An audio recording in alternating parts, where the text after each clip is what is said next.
Hey, RC Jarvis. Today we're going to take a look at the HPI Racing Jumpshot ST Flux. Now this is a two-wheel drive brushless off-road stadium truck and it's ready to run, and I think it's going to be great for backyard bashers. Now we've already tested the Jumpshot MT, which was a lot of fun, but this one has a longer wheelbase, so I'm really interested to see how it handles. But first, let's head over to the workbench and talk about some of its features. There it is, the ST Flux. How cool does this truck look? But first, there's the box that it comes in. For those of you that like to check out the HPI box art, they always have some awesome box art. And this is what comes in the box right here. So you get the assembled truck, you get the TF41 2.4 gigahertz radio system. It's got your basic trim functions, pretty comfortable radio. Then of course your instruction manuals, decal sheet, some tools, your basic tools, some extra body clips, which always comes in handy. But check out this truck. I love the look of it. And maybe it's because it's got the RC Driver Blue on there, but the body styling itself is really awesome. Love the bright graphics on here. Just has a cool custom look right out of the box. Now this is a version 2 truck. Version 1, it had a couple little issues to it and HPI addressed those, so that's really cool. But the big thing here, it's got the Flux brushless system in there. So it's got to be fast, it's got to be fun, and I think it's got to handle great on all different types of terrain. Now we've already reviewed the MT, the Jumpshot MT, so I'm going to put a link up above so you can check out that review because it's got to have a lot of detail to it. What I'm going to do in this review, I'm just going to go through the changes between the ST and the MT, and obviously first up is the styling of the stadium truck body. I didn't mention before this cool spoiler out back. It'll allow some air to flow through the bottom of it, but really nice body, pre-cut, pre-decaled, backed with white, so it's nice and vibrant. Definitely love the style of that. Now, the other change, obviously, is the tires on this. So we've got a stadium truck style tire, I guess. Kind of looks like an all-terrain tire. So it looks like it'd actually be good for driving on-road, dirt, sand, and of course, grass in your backyard, short grass, of course. But it's mounted to this really cool looking wheel. Now, this is a painted wheel. Silver on the outside, of course, and you can tell it's painted because it's black on the inside. You can see it over there. But I really like the tread of this. It's a kind of a firm tire, so I think it's going to be a long-lasting tire. Kind of squared up, so we'll see how that handles. Maybe, it might be a little edgy because of this right angle of the tire, but I'm interested to try it out. It looks really cool. Now, the big star here is the aluminum twin vertical plate chassis that we've seen on the other Jumpshot vehicles. I think this really sets HPI two-wheel drive trucks apart from everything else out there. HPI is really known for their twin vertical plate chassis. We've seen them on the Savage, but here it's got the Jumpshot ST logo etched in there. And check this out. It's got extra holes here, so you can move this entire radio tray forward if you want to. You can actually adjust the weight bias of this. And I really like this chassis. I think this truck is going to handle well. As I mentioned, we drove the MT, and that was kind of front end light. So I think with this longer wheelbase and the ability to adjust it if you need to, this truck is going to be a bit more planted than the MT. I'm really, excited to go and drive it. But first, let's talk about a few more details. So, of course, we got oil-filled shocks on here. They are threaded bodies. They look really good. They feel really good for a plastic shock. We've got this really thick composite shock tower up front here that also houses the servo. Down here, we've got some flexible suspension arms, so that's good for a basher. Then the links have been revised. The upper links here have some extra material on them, so they won't bend when you're crashing this thing. And then a little aluminum tie bar in the front, and kind of your standard caster block setup, steering knuckles with the bearings inside. Really good look overall, and seems to feel really good right out of the box. In the back, pretty much similar stuff, oil-filled shocks, thick composite shock tower, sturdy lower arms, bulky hubs on the outside, supporting the axles and the dog bones. It's kind of your typical two-wheel drive truck setup, so it should work pretty well. Now, let's talk about the transmission since we're looking at the back of the truck. This is an all metal gear transmission, except for the spur gear, which has a slipper clutch on there. But inside the transmission, we've got all metal gears inside the differential. The idler gear and the top gear are all metal. So that's got to hold up to the brushless power in here. And then we've got metal dog bones, metal out drives, metal axles. So, this is a pretty stout setup. Now, in the center here, as I mentioned, we've got this movable battery tray, which is really cool. It's a bottom loading battery tray. Your receiver is mounted here in this box. It is a rubber seal on the box, but it doesn't seal all the way. There's a little opening right there, but the receiver inside is waterproof, so no big deal. Now, the big star here is the HPI Racing Flux system. This is a 2 to 3 SP controller. There is some basic programmability to it, which is really cool. It's waterproof, and then out back, we've got the 4000 kV motor. So this thing is going to rip. It's got your standard high torque steering, servo up front, plastic gears in there. It does have a servo saver on there. I'm not too worried about the position of this one. You know, we've got the wheels pretty far out forward, so unless you drill something pretty hard into the front of this, yeah, I don't think you're really going to do any damage to the steering servo. No big deal there. Adjustable body mounts in case you ever want to go and swap out the bodies on this thing. And that's really about it. This truck looks like it's going to be a blast. So let's head outside, hit the dirt, and see what the ST Flux could do.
All right, I'm at the BMX track for some additional testing, and this thing has been fun. I've been ripping around for a little bit, getting used to the jumps. And these tires like this surface a lot better. The trunk likes this surface a lot better. Still flies a little nose up. Still getting used to it. But it handles a lot better over here. There we go. Trying to get my throttle right for this jump. Good brake in the speed controller. There we go, that was a cool jump. All right, let's find another spot. This should be a fun jump here. We'll step up with a double. Just pop up and over this, let off the throttle, land nice and smooth, there we go. Just a little glide on that one, double, hit brake, nice. There we go. Pretty good handling on this, right out of the box. There we go, I just kind of skipped that, settled in, nice. All right, we got a double here. Carry some speed, let off the throttle, drops the nose, awesome. Yeah, just glides. Doesn't need a ton of power. Cool. I skipped over the top of that one. I jumped the MT off of this jump. It was a lot of fun. Let's see if the ST does well too. Yeah, awesome.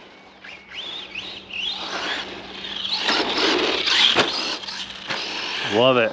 All right, let's do this again. It's like the suspension didn't even move. It just landed so plush.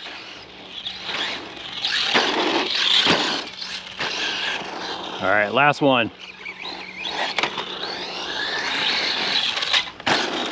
Awesome. All right, now let's head back to the workshop so we can wrap up the review.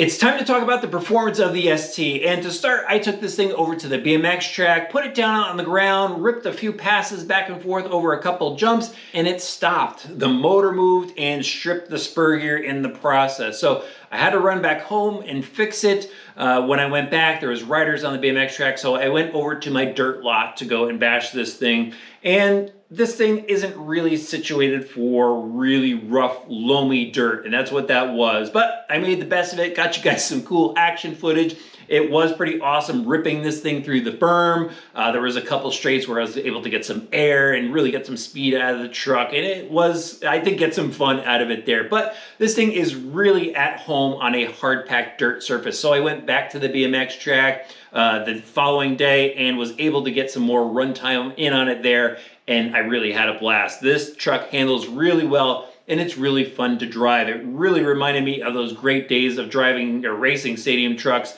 And what's cool about stadium trucks is the finesse you need to pull the throttle on this to get over jumps properly, to go through corners properly. And I think a stadium truck actually makes you a better driver. So if you're looking for a unique experience, something to better your skills, you might want to check out a stadium truck. But let me talk about the performance. The steering on here works pretty well for a standard steering servo, basic, linkage setup. It was able to turn within the lane there at the BMX track, even out in the parking lot on the asphalt, it steered pretty well. So for your basher type environment, it is fine. Maybe it is a little on the soft side. I think the servo saver could be a little bit tighter on here, but again, if you're just going out for having fun, it'll be just fine. Maybe later on down the road, you'll want a higher torque servo, and you should probably research a better servo saver then. Now, the handling on this with the longer wheelbase was so much better. This was so much easier to drive than the MT. The MT just wanted to wheelie all the time, where this thing was much more planted. When I was going over jumps, it was much more level. It didn't want to pull the nose up in the air. It landed nice and plush. And again, it's all about that throttle finesse. So as soon as you launch off a jump, you kind of got to let off the throttle, let the truck glide, let the nose drop down on the lander, and the truck will handle really well. It gets some really good air time. I had a lot of fun driving it over some of the double jumps and just catching some major air off of those. But even through the light rough stuff, the suspension does handle well through that.